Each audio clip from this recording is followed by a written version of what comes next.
Hi guys, welcome to Website Wednesday. This week I'm talking about how you can add a mailing list opt-in to your Squarespace site. So having a mailing list is a really excellent way to engage with an audience that is already warm, meaning they already know you, they like what your services or your products are, and this engagement can eventually translate into a sale of your service or your product. So it's easier to sell to a warm audience than a cold audience, and a cold audience is being someone who doesn't know you or they're not aware of your brand. So having a mailing list can be really essential to growing a larger customer base, and also to share information with people who are following you, and also stuff like sharing competitions or a sale and news about your brand. So what you really want to do is get as many people on this mailing list as possible. Collecting email addresses is like collecting gold. So what you want to do is have something that is quite enticing for people to want to join your mailing list. So having just a subscribe now or subscribe to our mailing list on your website is no longer enough to really draw people's attention. So there basically needs to be some sort of pull or win for them to subscribe to your mailing list in order to get something back for you giving you their details.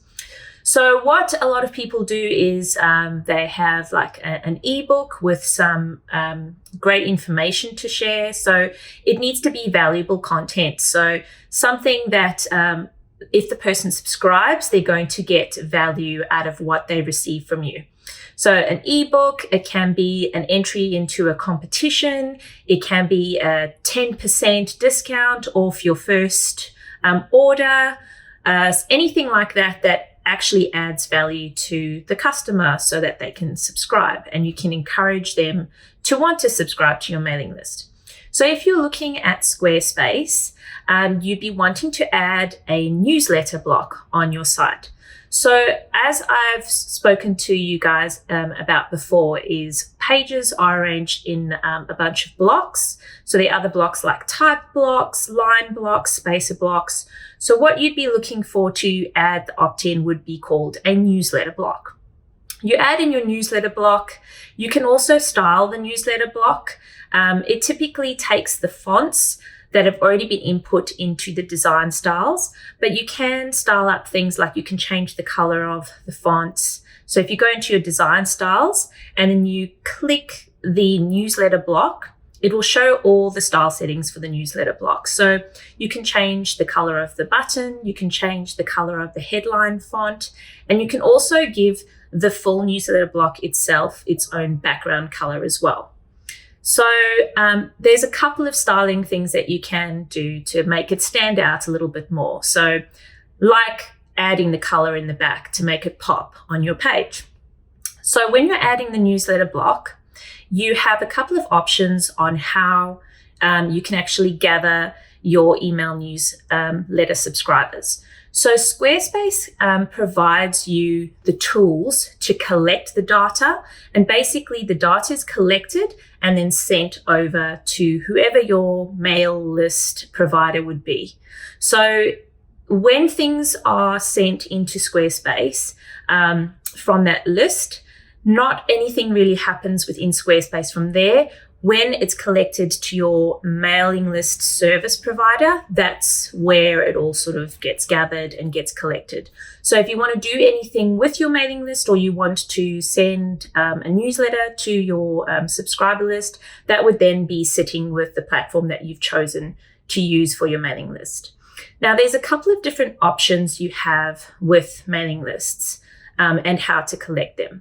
So the first option is Squarespace has their very own mailing list newsletter, e-newsletter subscription.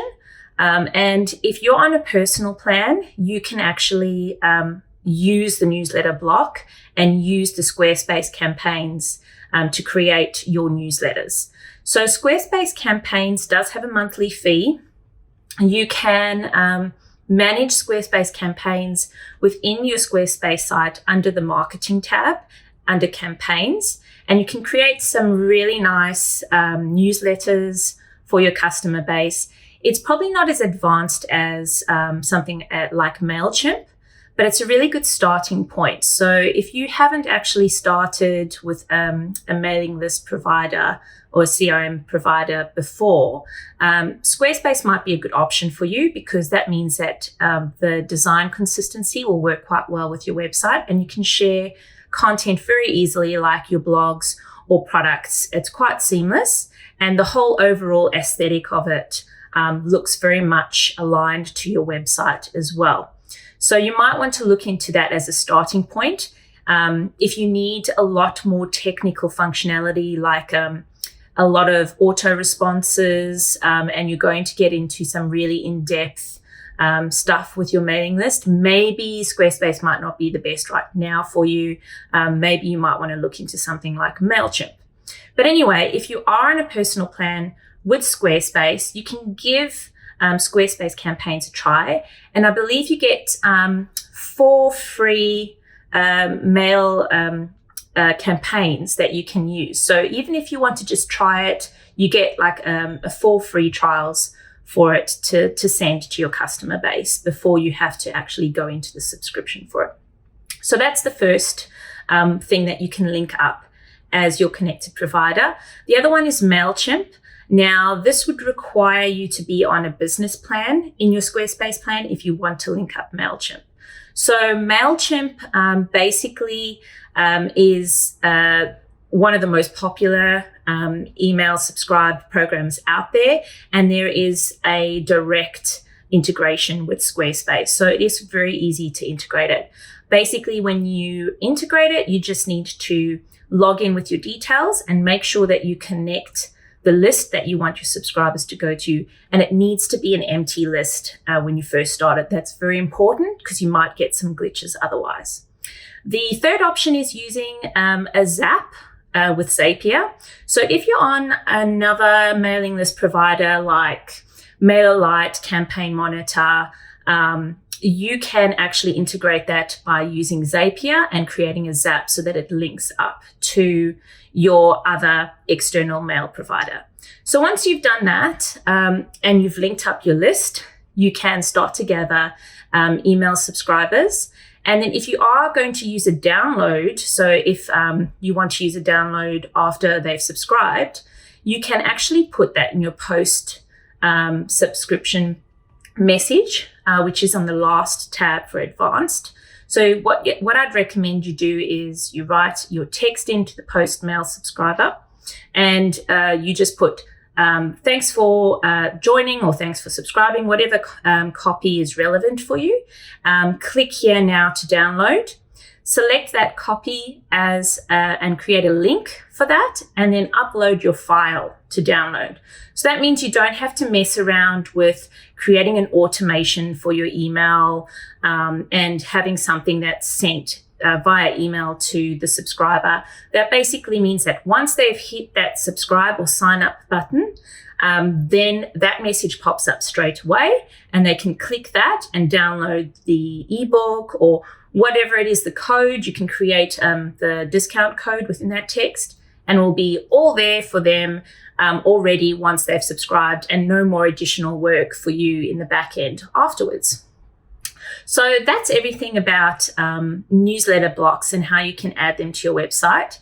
Most popular place to put them sometimes is in the footer, but really you can put them anywhere on your site where you think that they're going to add value and that it's relevant for your customers. So some people actually put it up at the top as well if they really want to draw attention to it. If you have any questions, as always, send me a message, write a comment, and I will be back again not next week, the week after for Website Wednesdays, because they're now going to be bi-weekly, so every second week now. Thanks for watching, guys. Happy Squarespacing. Bye.